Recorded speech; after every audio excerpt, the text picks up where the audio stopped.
This is CBC Here and Now.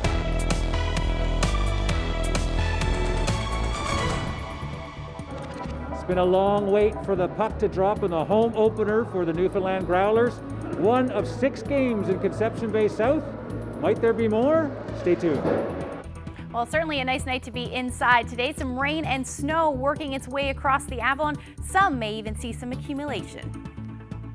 The cyber attack has had an unprecedented impact on cancer patients. This has impacted everything way more than COVID. Coming up on Here and Now. Good evening and welcome to Here and Now. I'm Peter Cowan. Anthony's in CBS tonight. We'll be checking in with him throughout the show. But first, the cyber attack that's canceled thousands of appointments and procedures. Last night we told you some good news that one of the core computer systems is back up and running. That's helped hospitals register new patients and look up some medical history. But the head of Eastern Health says that's not enough to move beyond just dealing with emergency or urgent cases.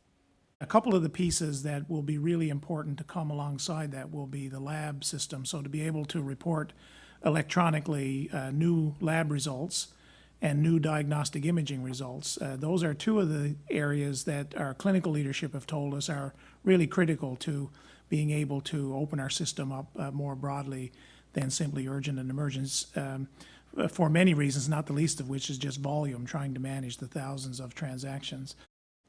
The one thing that did start to return today was chemotherapy services, but at a much slower pace than normal. Right now, health authorities are only expecting to deal with urgent and emergent cases until at least Monday or Tuesday. The Centre for Health Information, which is leading the restoration efforts, can't say when other systems will be back. Peter, again, I'm reluctant to give specific timelines. As I said before, things sometimes have been changing by the hour.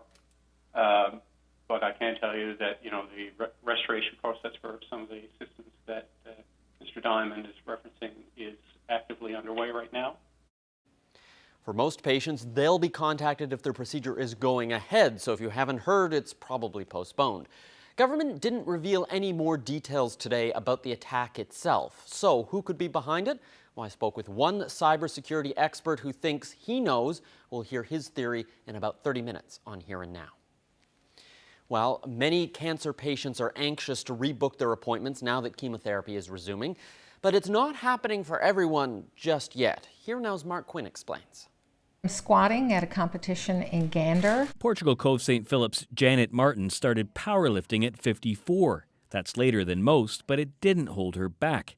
Here she is a couple of years ago at a competition in central Newfoundland. I'm pretty sure that's the big squat, 276 pounds. A breast cancer diagnosis last March put that passion on hold. But Martin says despite the pandemic, her cancer care continued without a hitch. COVID did not impact anything for me or anybody else. I know through COVID, nobody missed their treatments or their testing or whatever they needed to have done. But speaking to somebody at the hospital yesterday, this has impacted everything way more than COVID. This fall there was surgery, a mastectomy, which should now be followed by chemotherapy and radiation. But the IT outage has canceled those plans. Having cancer is like having a full-time job because there are so many appointments, So this week, for instance, because of the cyber attack, I've missed 6 appointments, and that's just me. So how many other people have missed at least that many appointments? It's frightening for her, but she says it was worse for others who were also expecting treatments this week. For anybody who's in the middle of treatment, that's got to be scary, right? Not knowing when you're going to get your chemo or when you're going to get your radiation, when everything is supposed to be done in sequence and in a certain period of time. Yesterday, Health Minister Haggie said he doesn't know how many chemotherapy patients have had their appointments canceled. He said appointments will restart here today, but he doesn't know how long it's going to take to clear up the backlog. Those appointments are important. In the meantime, Martin hopes her return to powerlifting won't be delayed much longer. As soon as they tell me I can lift more than 5 pounds, maybe next month. Mark Quinn, CBC News, Portugal Cove, St. Philip's.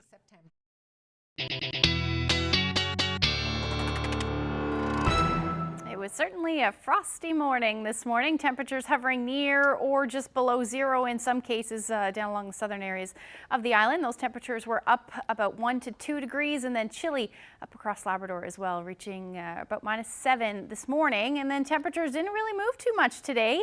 Only the single digits down along the southern areas, around 6-7 degrees today, but overall a fairly chilly day. And we saw cloud cover for the most part as well today, certainly in eastern areas of the island. The reason for that, thanks to an area of low pressure to the south. This is what will potentially bring some accumulating snow for parts of eastern Newfoundland as we head through the night tonight. Already starting to see some of those showers and or flurries show up on radar right now. The other thing that this one's going to bring is a little bit of some gusty winds. We'll take a look at that. Winds gusting as we get into the early morning hours. You see overnight early morning hours for the south coast, about 50, even 60 kilometers per hour as we get through the first half of tomorrow. I'll get into the details when I come back. Thanks, Ashley. An update now on COVID-19 booster shots. More people can get them as long as it's been 6 months after your second shot. Starting on Monday, an mRNA booster will be available to adults 70 years of age or older and seniors in long-term care or congregate living situations. Anyone who's received 2 doses of the AstraZeneca vaccine is also eligible for a booster, as well as anyone who identifies as Indigenous or lives in an Indigenous community. On top of that, frontline healthcare workers in direct contact with patients and who received both vaccinations within a month are also eligible to book. You can book your appointment online or by going into your local pharmacy. Staying with COVID, there are 8 new cases of COVID-19 in the province over the last 2 days. Let's take a quick look at those numbers. There are 3 new cases in the eastern region, there are 3 new cases in central, and 2 in western. That makes 52 active cases of COVID-19 right now. There is some good news. Residents of the Burin and that big long list of communities are returning to Alert Level 2, which puts them on par with the rest of the province. The government says the source of the outbreak in that area hasn't been determined, but they believe that the risk to the public safety is now low. And we have one flight advisory to tell you about tonight. It's for anyone who traveled on Air Canada Flight 8880 from Halifax to Deer Lake last Friday, October 29th. You are told that you should call 811 in order to arrange a COVID test. Well, in some other news, the Crown and Defence made their closing arguments today in the Noel Strapp case. The Harbour Main teacher is accused of having a sexual relationship with a teenage student he taught and coached. Strapp is facing charges of sexual assault and sexual exploitation, though he denies the pair had any kind of sexual relationship. The CBC's Lucas Wall has that story. There's no doubt that Noel Strapp and the complainant, whose identity is protected by a publication ban, had a close relationship. Strapp was her teacher, her coach in several sports, and she often spent time at his home.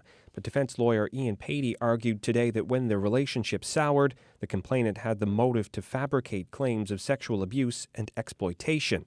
During her testimony last week, the complainant admitted to lying to police about her age. Patey says that calls her credibility and reliability into question.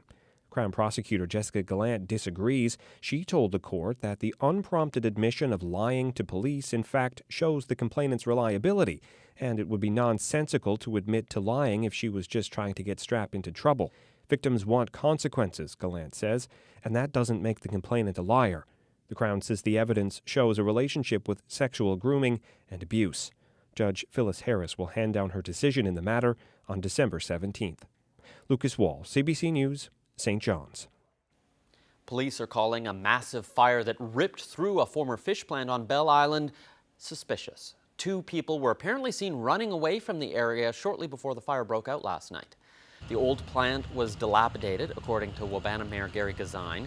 It didn't have any power running to it. Gazine says the fire started around 7:45 last night. Firefighters were battling it for 4 hours. The building is just steps away from Bell Island's ferry terminal, but flames didn't reach the port. The RCMP says a fire inspector will examine the scene. For now, police say it's too early to comment on the cause of the fire. Well, turning to some sports news, powerlifters are in Labrador and they're gaining some recognition. 8 people from Happy Valley Goose Bay recently medaled at the Eastern Canadian Championships. 5 qualified for nationals and 2 provincial records were broken. Take a look. So last weekend we went to the Eastern Canadian Powerlifting Championships. I brought a team of 8 competitors out there, and myself and my wife Maria coached them all, and everybody did very well. I qualified for nationals, which is great. That's kind of what my goal was going out. And I got all my lifts in squat, bench, and deadlift, and no fails. So I was pretty happy with that as well. This is the first time I've powerlifted ever. It was my very first competition. This type of sport is for everybody, of all ages, all shapes and sizes, and there's a stigma that you get when you powerlift, you get big and bulky. That's not the case at all. You get stronger, you put on muscle, yes, but it's not that stigma that there is. It's definitely something worth getting into. Like, so at the competition, there was everybody from age 14 to their 70s. And it was amazing to see everybody of all age range, shape, size, taking part in this one event. And there's such good sportsmanship with it. Nobody is being catty or being mean. Like, when you go to an event, and just even as part of this team, everybody is so supportive. It's a really great thing to be a part of. That's been our goal for the last while now, is just to make the sport more popular in the town. And we've been really aiming to get as many people out as we can. So I know right now we're offering a free program for anybody who wants to start out, and just for any level of powerlifter, they could come out and do workshops with us, get a free program to get started, and grow with the sport in the town. The Growlers mean business. They've dropped the gloves. The city of St. John's ain't backing down. As much action off the ice as on the ice. It's hockey night in Kelligrews. Home opener, not at Mile 1. It is here in CBS, a fantastic but smaller arena. Joining me is the owner of the Newfoundland Growlers, Dean McDonald. Mr. McDonald, it's been a long time waiting for this. 608 days. Who's counting? Yeah, not me. So how do you feel? You know, I know we can talk about the hockey, we can talk about some of the problems, so let's talk about the difficulties. You know, why are we playing here tonight instead of Mile 1? Well, look, we've been evicted from the building, from Mile 1, unfortunately. We think, they've done that unlawfully. We don't think it's warranted under any circumstances. Even if there was an incident or they thought there was something that warranted a review or an investigation, you'd do that, and the outcome of that would determine if a penalty was required. So at this point, we're guilty without due process, and we're not very happy about that. Today we submitted a statement of claim. Last Saturday we submitted a breach of contract on the lease. So we're going hard on this. We're going to defend our reputations, and we're really upset about it. All right, so there'll be a legal fight off the ice, and here you are on the ice. I noticed there's a sign back there that says thank you CBS, so thank you Conception Bay South. We're going to have 6 games here, right? Yeah. Is it possible we'll have more in CBS than 6? I don't think so, not because they haven't been absolutely fantastic and bent over backwards. The issue for them is they've been so accommodating. They've had to move some minor hockey out and figure skating, a whole bunch of things that they've been very kind to do for us, and that's not something they can do forever, and we understand that. But we have other alternatives that I think fans will be really pleased with. Are any of them on the island, or are they all on the mainland? I think it's safe to say for our next homestand, it'll be here on the island. Really? Yeah. Well, if nothing else, that's good news. Yeah, that's fantastic news. I think some people were a little concerned when there was possibility of being in a place like Toronto or a larger city. Didn't actually sit well, I think, a lot of fans. Of course. Yeah. The fans tonight who can't make it because it's a smaller building, there's a lot of ticket stuff that went on, right? How do you keep everybody happy? I don't think it's possible. I mean, it honestly isn't. I mean, we actually went through the machinations of just, do we not invite fans because we know there's 6,000 fans want to come and we can only put 1,000 here. How do you manage that? So we went with season ticket holders, and that seemed to work quite well, but it's not ideal by any stretch. A lot of upset people, obviously, who love the team. All right, that's the regulations, the business. Let's talk hockey. Yeah. An undefeated team, Absolutely. home opener. The Thunder are here tonight in CBS. What are you looking for in the home opener? A win. That was easy. No, look, this team, we played them a couple of weeks ago. They're an older team, kind of more heavy team, they call it. We're very fast, so we come out and we're very fast, and I think they're going to have a tough time keeping up with us. All right, Dean McDonald, pleasure, good luck, and Always. thanks a lot. Thanks so much, Anthony. Really appreciate it. Dean McDonald, the owner of the Newfoundland Growlers. Now stay tuned a little bit later on Here and Now. A lot of buzz in CBS, the business opportunity. Over 6 games, there's going to be more than 6,000 people coming to CBS. It means a lot for business. We'll have that story later on Here and Now.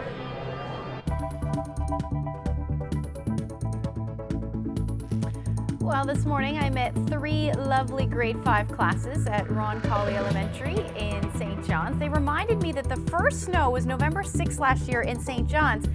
Might be right on time. Who's waking up to snow? I'll tell you next.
Ashley, I know a lot of people are always thinking ahead, when's the first snowfall going to be of the year? And I know some people even bet on it, that you can go online and like join, try and predict the exact date. So What's your prediction? When are we going to see the first snowfall in St. John's? Oh, that's a tough one. It depends on where you are across the Avalon tonight. Isn't that always the way? It is. High elevation, low elevation. That's right. Elevation is going to play a huge role. Also, proximity to water, all that sort of thing is going to play into what's happening tonight. But temperatures right now around 4 degrees down along southern areas. Let's take a look at those numbers right now. Same temperature, but they are going to drop tonight. And if we take a look at what's happening, that area of low pressure is already moving in. And a little closer look to see what's happening as far as the precipitation goes, picking up on some snow.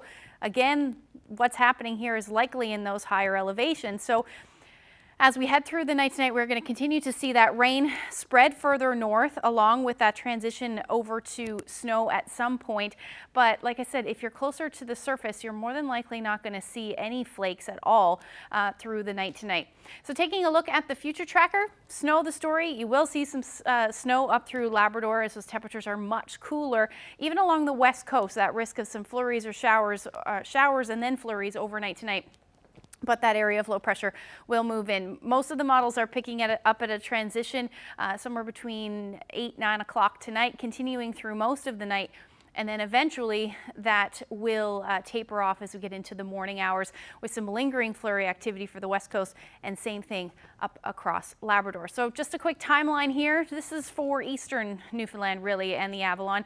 Looking at that rain starting over the next couple of hours, transitioning through to rain-snow mix, but again, snow over the higher elevations, and then eventually finishing as either showers or drizzle tomorrow morning, and then actually a lovely day tomorrow. Those temperatures will dip 1-2 degrees tonight, and then the winds will pick up as well in the early morning hours out of the north, gusting somewhere between 40 to 60 kilometers per hour. And then as the day goes on, those winds will be out of the northwest somewhere between 20 to 40 kilometers per hour. So as far as snowfall totals go, pretty much where I was talking about yesterday, except extended that 2 to 5 centimeters a little bit further north. And again, this will be in those higher elevations. It will be, what does fall will be wet and slushy, and it won't last long. Temperatures tomorrow back up into the single digits with sunshine, really no frost on the ground. That should end or at least rapidly melt as we go through tomorrow. Temperatures tonight, like I said, 1-2 degrees for the Avalon. Much cooler though as you head towards central. Even Gander could see a few flurries and or showers tonight, -1. Otherwise, Grand Falls winds are likely dipping under clear skies tonight, -7. As you head towards Labrador, temperatures into the single digits on minus single digits rather through the night, either clear or partly cloudy skies. Again, look up for the northern lights for potential tonight, and then the chance of some flurries for Lab City at -4. Now tomorrow, once that snow and or rain ends tomorrow morning, not a whole lot happening for the eastern half of the island. Should actually be a lovely Saturday with the winds eventually easing through the afternoon, except you're going to keep that chance of flurries and or showers in for the west coast, and then same thing up across Labrador. Going to head towards central Labrador tomorrow afternoon, and then eventually the coast as well as we get into the evening and overnight hours on Saturday, and even into Sunday morning. We could see that potential as well. So temperatures tomorrow, single digits, plus side of the mercury, 5-7 degrees tomorrow. Strongest winds will be in the morning, like I said, and then easing as the day goes on. But as you head towards central, similar forecast as far as those temperatures go. Same thing along southern areas of the island. And then winds for you along the west coast will be out of the west, about 20 to 40 kilometers per hour, a little bit unsettled. Lots of sunshine though for southeastern Labrador, 5 degrees for Mary's Harbour. And then as you head towards the central areas of Labrador, single digits, 6 degrees, some rain. And then as those temperatures dip into the evening hours, that's when you'll see that potential for a few flurries. Otherwise, a couple of centimeters possible for Lab City, 1 degree. And your winds will be out of the southwest, about 30 to 40 kilometers per hour, so a bit of a wind chill in play as well. So that's a look at tomorrow's forecast. The weekend, the rest of the weekend's actually looking pretty nice. I'll get into those details when I come back.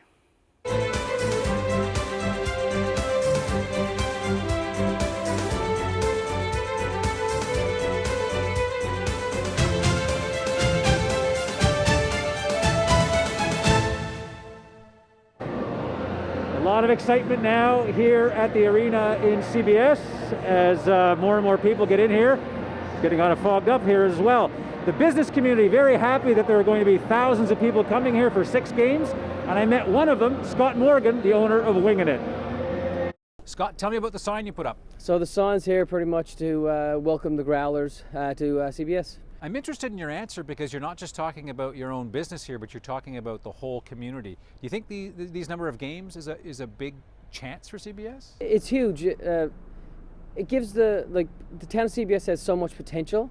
So we're looking at like residents of 30,000 people that can probably handle a professional team, and CBS have never ever seen nothing like this before. So it's a good economic boost. Now, so you're going to have all these potential customers. As a businessman, what does it mean for Winging It? Like, how did you get ready for tonight?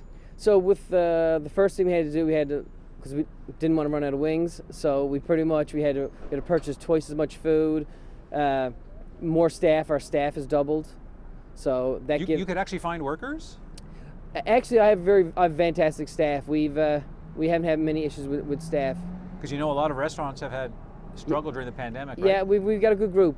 Right. The staff that we have here now, they've been here for a while, and like I try to hire a lot of people from the town, where like the town doesn't have many other there's not many spaces for it. Like you have to go to CBS St. John's. Right. So this is.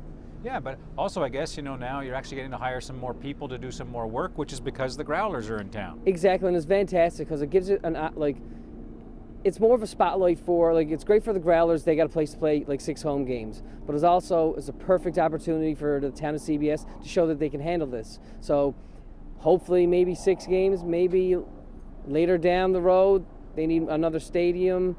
That could be a possibility. Anything's possible. It's more of almost like an interview for the town of CBS, and got to give the councillors credit to actually bring such a large event to this town. Are you confident you're going to be able to be a busy guy tonight? Do you have any idea of what the impact's going to be, or are you a bit nervous? I'm 90% nervous because I don't know what to expect. It's kind of hard. I know there's going to be about 1,000 people over there. Do we get them? Do we not get them? And after tonight, you'll know. Exactly. Well, listen, Scott, good luck tonight, and for the next 5 games, thank you very much. All right, thank you very much. Well, the only people a little more nervous than Scott Morgan might be the players on the ice. The Growlers are taken to the ice, undefeated, a lot of pressure on them. Coming up, we'll meet some of their fans a little bit later.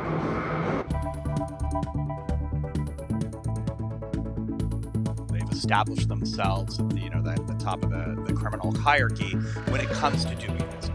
Who's attacking our healthcare system? Cybersecurity expert Mark has some of his suspicions. He'll weigh in after the break.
His garage is his second home.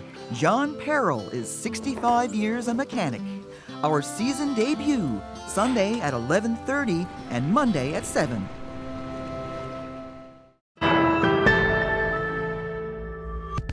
There's a lot we don't know about the cyber attack that has crippled Newfoundland and Labrador's health infrastructure. One of the key questions is who's behind it? Well, Mark Sangster is a cybersecurity expert and the author of the book No Safe Harbor, which takes an inside look at cybercrime. Thanks for joining us. Oh, my pleasure. So with what we do know about this attack, who do you think could be behind this? Yeah, this has all the sort of the signs and symptoms of the modus operandi of a group called Conti, and they're a sort of a top tier ransomware gang. So they've established themselves at the the top of the criminal hierarchy when it comes to doing this, being able to specifically target different types of businesses or operations like a hospital, and then having the right sort of tools and techniques to be able to cripple them and shut them down, and then demand some kind of extortion in order to resume their business. Why do you think it might be them? So as I said, it looks like them. They have a couple of key indicators here. One is that they're incredibly sort of ferocious when they come to doing this. They're extremely heartless. So when they shut down a hospital or a municipality or a law enforcement service, it doesn't matter to them that might actually have an impact on people's health or their safety. The other thing too with this is that they have a history of attacking these types of organizations. So there's a plethora of healthcare facilities and operators south of the border in the United States that have been affected by them as well. And we also have evidence of the fact that they've been highly active north of the border here again in Canada over the last week or so. And so I think unfortunately this healthcare facility has fallen afoul of this group. So when we talk about this group, what do we know about the Conti group? How sophisticated are they? I know a lot of people are probably thinking, okay, is this a couple of guys sitting in someone's basement? What do we know about them? So these kind of organizations are a business, and they run like a Fortune 500 kind of organization. The ones that we read about in Maclean's or we read about in the news, right? And we see on the news. They have the same things, right? They market their services. They pour revenue into research and development to build new malware, new forms of ransomware that are even more sophisticated, do a better job of evading defenses, and of course, crippling at a massive scale across the entire organization and bringing it down, right? So they do run looking for revenue, and in fact, they actually work with affiliations, and we have evidence of them advertising on the dark web for partners and for channels, and to say, look, we have this great technology that we're willing to license to you or revenue share, and that allows smaller criminals to also work through their pyramid to establish their sort of street credentials and commit their crimes, and of course turn some of that profit back to the head of the organization, and in this case, which is Conti. So what's likely happening behind the scenes right now between the government and these attackers?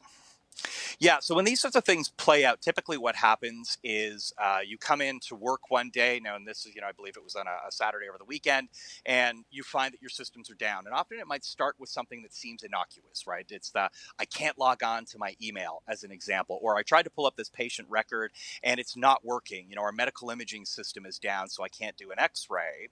And then, of course, as you start to dive in, you realize that it's far more widespread, that the information you're looking for has either been completely encrypted or removed. And often what they do is they leave behind a ransom note, right, that effectively says, we are this group, we have done this to you, and contact us through some kind of prearranged methodology, and that might be joining a chat room or an email address or whatever it is, and then we will start the negotiations, and that's where it goes from there, right? So now, you're in this state of negotiating how much you're willing to pay, working with insurers to determine, how your business or your operation is covered and what you can recover from that, and then even once you get we call them decryption keys, so that's the technology to sort of unlock everything that they've locked up. It doesn't always work 100% of the time. So not all the systems will come back up. And there's a lot of other sort of IT work and infrastructure work that has to go into place. You're effectively kind of almost rebuilding from the ground up. And as you're doing that, you're trying to make sure that they haven't left something behind, some sort of unlocked back door or methodology that they can then again resell to another criminal group and say, hey, by the way, we have access to this hospital, wait a few months, their insurance policy will be in play, and you can hit them again and get more money from them. So it's an incredibly devastating and challenging time to work through. The criminals understand this, and that's in some of the cases why Conti goes after hospitals, because they know it's patient care. They know it's critical, that downtime affects the health of individuals, and therefore the people who run that operation are motivated to recover as quickly as they can. And sometimes the only option to do that is to pay the ransom. Well, Mark Sangster, I appreciate you joining us and sharing your insights. Oh, you're very welcome. Thank you. So is it the Conti gang? Well, I asked the Premier directly about that during today's news conference. Peter, I mean, I know everybody wants details, and details will come in due time, and there'll be plenty of time for a post-mortem on all of this. But in the acuity of the situation, the information and the advice that we've been given is to have extreme caution and be extremely careful and nuanced in our communications surrounding this. And I think we have done a great job in that, and I think that's been reflected in some of the experts' opinions even. This is an active, dynamic situation, and we need to be careful and responsible in our comments and not inflame the situation.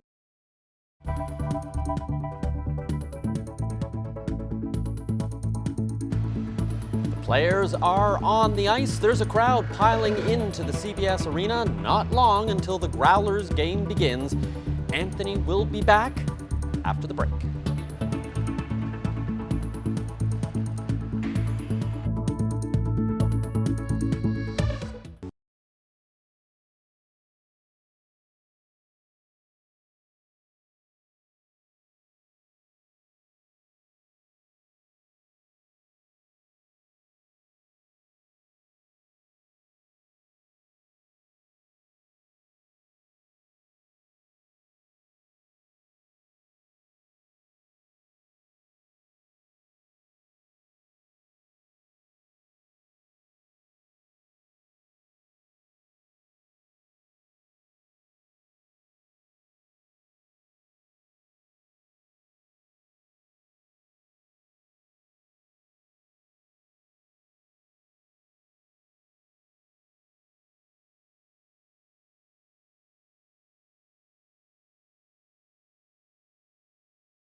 puck drops at the first ever CBS-based Growlers game in about 15 minutes. It's the first time the team has hit home ice since winning the Kelly Cup Championships in 2019. Anthony is standing by. Anthony, how are the fans feeling about having to make the trek out to CBS for this game?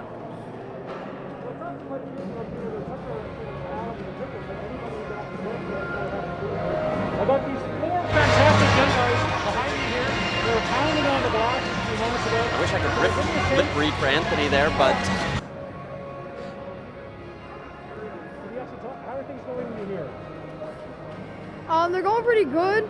The Growlers are playing awesome, and I'm really pumped for them to get back on the ice, and I can't wait until puck drop. All right. What do you think now? The team hasn't been here in a long time. Have you seen big hockey players, real hockey players like this play in a game before? That's right, with that either? Have, but not in a long time. And you? No, not really. What do you get about the vibe in the building? You feeling much excitement about how it's all working? I'm feeling everyone's happy for it to be back. Right. Now, you know, normally they'd be playing at mile 1. Now they're in CBS. Yeah, it feels amazing. Where are you from? I'm from CBS. The Conception Bay South. What? What do you think about the fact hockey's come to Conception Bay South? Oh, it's amazing. I can't wait to see more of it. It's going to be really good. All right. Who's going to win? Growlers. Who's going to win? Growlers. All right, there we go. Well, listen, thanks a lot, guys. Enjoy Thank the you. game. Have a good day. All right. All right, Peter. It's hard to sort of move around here. There's all kinds of COVID distancing regulations that people are trying to keep in mind. And here we are. The puck's going to drop shortly. In for quite a night here in CBS.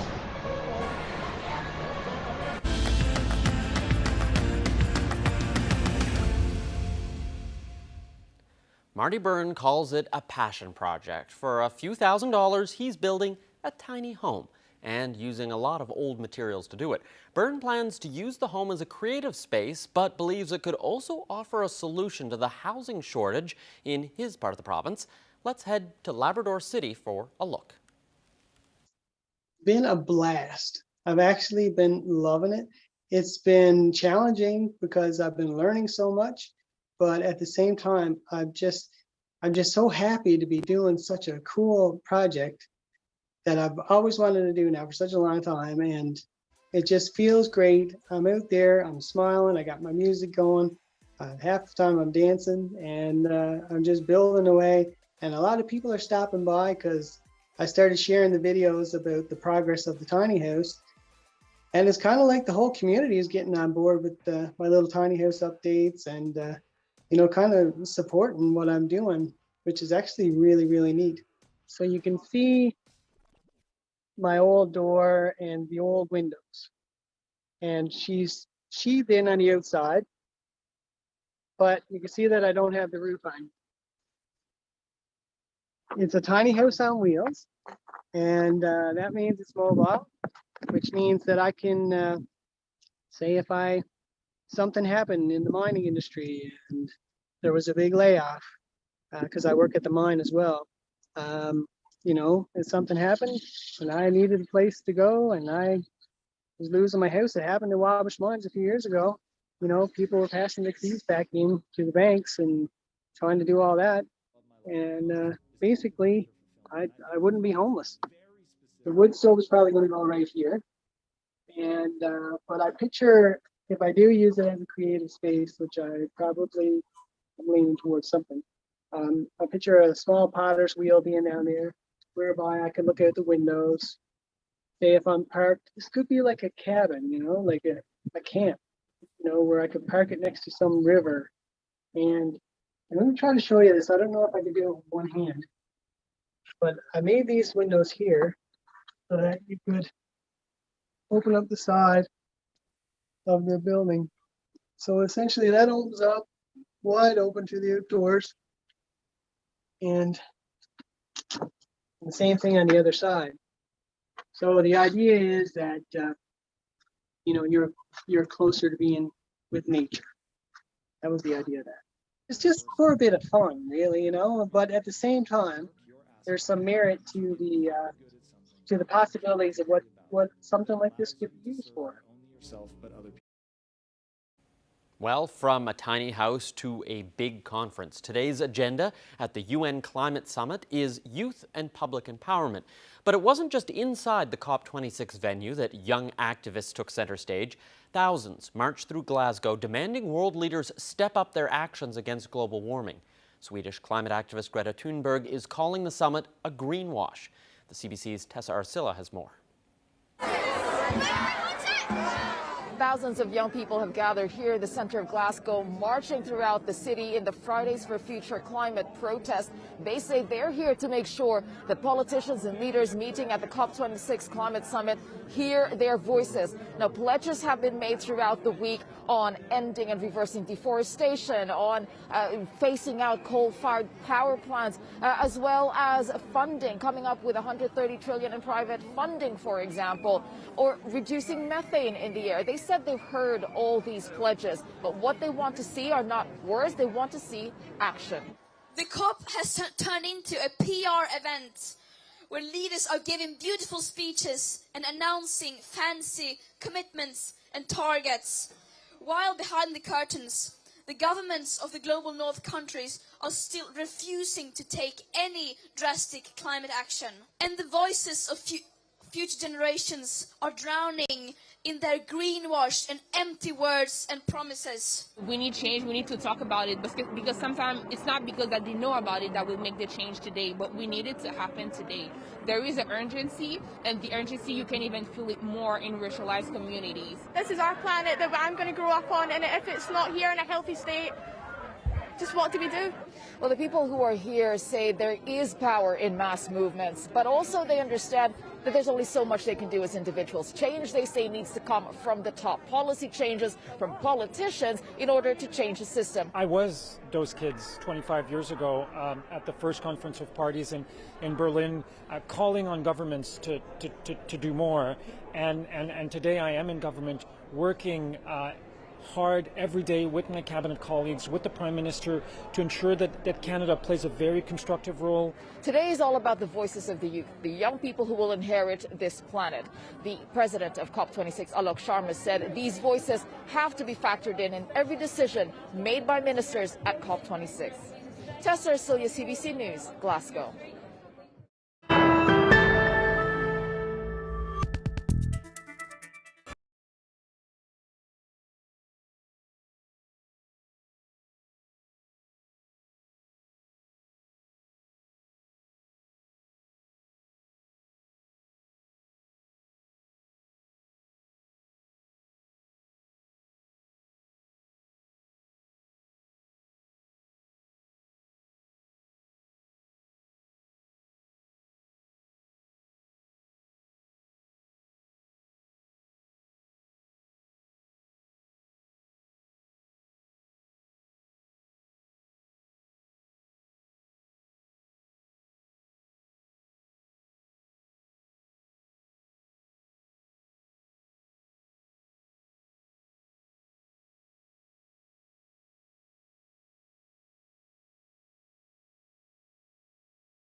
Let's take a look at who's celebrating this week. Happy 52nd anniversary to Junior and Christina Rousel. It's a 59th anniversary for Aubrey and Dorothy Woodman of New Harbour. Dawn and Marie Smith of Dildo are celebrating their 54th anniversary. Jim and Kay Cashin of Port East are celebrating their 65th wedding anniversary. Congratulations. A happy 68th wedding anniversary to Ada and Herb Norris of Deer Lake. Happy 54th anniversary to Frank and Tish Trowbridge. Greetings going out to Gerald and Beatrice Studley of Bellorum. They're celebrating 53 years of marriage. It's 60 years for Gordon and Thelma Davidge of English Harbour West. Happy anniversary to Gerard and Mary Lou Maloney of Redcliffe, who are celebrating their 50th anniversary. Alan and Irene Mercer of Shearstown are celebrating their 64th anniversary. Congratulations. Happy 50th anniversary to Edward and Greta Royal of Grand Bank. Also celebrating their 50th, Eugene and Irene Stagg of Rocky Harbour. Happy 59th wedding anniversary to Ron and Betty Lou Carver of Mount Pearl.